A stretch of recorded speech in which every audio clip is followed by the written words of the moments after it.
In this video, we'll be discussing the financial system in very broad terms. We'll get into the basic purpose and function of the system and the different components and markets within the financial system. First off, what do we mean by the financial system? The financial system is just the environment that allows savers like you and me to provide funds to organizations that need money. On the left-hand side of this diagram is a household, a person just like you or me. On the right-hand side are governments or businesses, entities that need money to do something. Tesla, for example. Well, we need a way for the funds to get from the left-hand side over to the right-hand side. I have some extra money laying around and I want it to get to Tesla so they can begin constructing a new factory. The problem is, how do I connect with Tesla? I don't personally know Elon Musk, so I can't hand him my extra money. So, I need a middleman, an intermediary. Intermediaries are like banks or stock exchanges. Instead of me directly getting my money to Tesla, my money flows through one of these intermediaries and into the hands of the people that need the funds. So, how does money flow through the system? Well, it flows through the system through contracts. If money is exchanged, then there should be some type of legal document detailing the agreement. The contracts we're talking about here are called securities. Securities are tradable and transferable contracts that represent either ownership of something or indebtedness. You've probably heard of the main types of securities, stocks and bonds. Stocks are equity securities that represent ownership. If you have a share of IBM stock, that represents a tiny bit of ownership in the company. Bonds are debt securities and they represent borrowing. If a company needed to raise money, they're going to sell securities. An example is Dropbox selling shares of their stock securities in order to raise $500 million. If you want to give money to a company, you would purchase their securities. You could give some of your money to Dropbox to buy some of their stock. In return, you become an owner in the business. Let's go into a little more detail into the characteristics of equity and debt securities. We'll start with debt. As I said earlier, debt securities represent borrowing. So a loan would be a debt security. Bonds are debt securities, as well as home mortgages. Debt must be repaid, usually with interest. And if you're unable to repay, the lender could force you into bankruptcy. Some debt securities have collateral requirements that provide an extra layer of protection to lenders in case the borrower is unable to repay. And home mortgage, for example, is considered secured debt. If you use a mortgage loan to purchase a home and are unable to make the payments, the bank can repossess the home from you, sell it, and try to get some of their money back. On the other side is unsecured debt. An example of this is U.S. government debt. The U.S. government borrows trillions of dollars each year. If for some reason the government's not able to make their required payments on the debt, do you think you can just go to the White House and start taking furniture to get some of your money back? No, you can't. Because it is unsecured debt, there's nothing specific for you to repossess. You're basically trusting that they're going to repay. Another way for a lender to add protection to a debt security is with a covenant. A covenant is a clause that's put inside the debt contract that puts conditions or restrictions on what a borrower can do.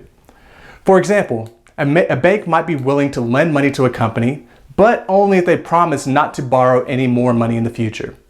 This restriction is going to protect the bank because it ensures that no money is promised to be paid to anybody else. Equity securities, as mentioned before, represent ownership in a company. Unlike debt securities, equity does not need to be repaid. Instead, as an owner of the company, you're entitled to a portion of the company's profits. We call those dividends. Also, because you're an owner of the company, you get some say in what the company does through your voting rights.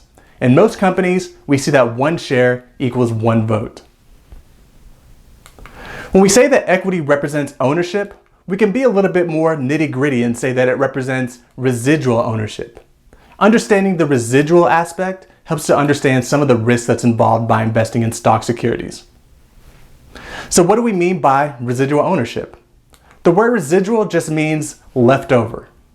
And these champagne glasses illustrate the idea pretty clearly. There's a hierarchy or priority structure in who is entitled to get paid first within a corporation. Imagine a company's gone bankrupt and has to shut down. So they start selling all of their stuff. Their buildings, their vehicles, equipment, everything is for sale. And they use the proceeds of that sale to distribute out money to different people with a relationship to the company. The first people in line to get their money back is going to be the secured lenders. If there's anything left over after paying the secured lenders all of their money back, then it's going to go to paying off any outstanding wages to employees and taxes to the IRS. If there's still anything left over after that, then the unsecured lenders get their piece of the pie. Finally, if there's anything still left over after that, stockholders get it. As you can see, stockholders at the very end of the totem pole. They get what's left over after everyone else. They get the residual. So what does that tell you about the risk of equity securities relative to debt securities? It shows that in general, equity is in a riskier position. When talking about securities, the focus is often put on equity or stock securities. When you open the Wall Street Journal or turn the TV to CNBC or the local news, they're often discussing what happened today on the stock market. I just want to make you aware that the market for debt securities, the bond market, is just as important, if not more important. This graphic should give you a feel for the relative sizes of the bond and stock market. On the global side of things, there are about $30 trillion more of debt outstanding in the world than there is equity. $30 trillion. And focusing just on the US in 2019, companies raised $221 billion to the stock market and a whopping $2.2 trillion to the debt market. So even though stocks are portrayed as the most important aspect of our financial system, debt actually plays a much bigger role. So we've talked about the different types of securities. Now let's talk about the markets in which these securities can be bought and sold. We'll discuss two major types of markets: primary markets and secondary markets. We can think of the primary market as the market for brand new securities. Imagine securities, like stocks, being contracts on pieces of paper. Well, the contracts bought and sold on the primary market are like brand new, untouched pieces of paper, fresh out of the package. If you buy a security on the primary market, you are the first one to put your hands on that piece of paper. The primary market is where companies go to raise money from investors. I mentioned Dropbox earlier and how they wanted to raise $500 million by selling stock. That process is called an IPO, an initial public offering. And in that IPO, investors gave Dropbox cash. And in return, Dropbox gave those investors brand new pieces of paper which represent ownership in the company, equity securities. The other market we'll talk about is the secondary market. The secondary market can be thought as the market for used securities. If we think of the primary market as a place where brand new pieces of paper are exchanged, the secondary market is where old, crumpled up pieces of paper are exchanged. The secondary market is where investors buy and sell existing securities. If you wanted to buy shares of Nike stock, you would do so on the secondary market. If you wanted to sell these Nike stock a week later, you would sell it on the secondary market. Some examples of secondary markets are the New York Stock Exchange or NASDAQ. These people you see here on the trading floor are participating in the secondary market. It's important to note that no capital for companies is raised on the secondary market. The secondary market is just a place for investors to trade securities back and forth. Capital is only raised on the primary market. Let's end by talking about regulations.